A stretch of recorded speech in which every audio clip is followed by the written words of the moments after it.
Test 3. This workout features two iconic pieces of equipment. We have the rower and we have the wall ball. In 15 minutes, we're going to accumulate as many repetitions as possible of these two movements. We have 120 calories and we have 120 wall balls to complete in any order we would like to over the course of those 15 minutes.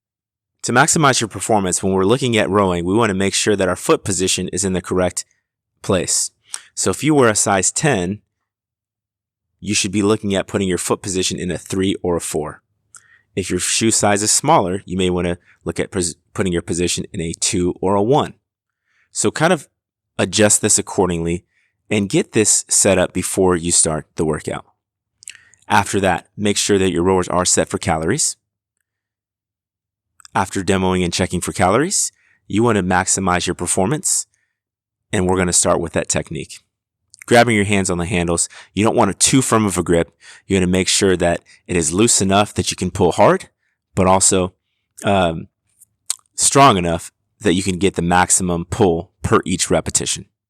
Okay, as we begin, we want to drive with the legs, lean back with the torso, pull the bar to the chest, and repeat that effort. Since we're rowing for calories, the harder the pull we can maintain, the more credits or more repetitions we get within a smaller amount of time. Focus on breathing, focus on maximizing the pull, and relaxing as you come back in from the repetition that you just completed.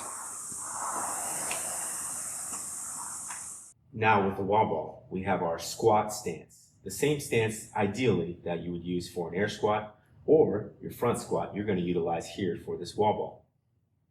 We're going to have make sure we have our knees in line with our toes. As we go to pick up the ball, we're going to pick up with a nice deadlift position and go ahead and stand up with that ball. Hands in front of the chest, thumbs should be pointing in an upward fashion. We're going to make sure that the ball is close to our face. As we go down in the descent, pushing the butt back, driving up, we're going to use the hip explosion from our hips to thrust the ball upward towards the target. As we're throwing that ball upward towards the target, we're going to catch softly and then go back into the next repetition. Again, since there are 120 repetitions of these wall balls, you are allowed to break these up any way you should, please. But you must make sure that every time you start the wall ball, it begins with a squat.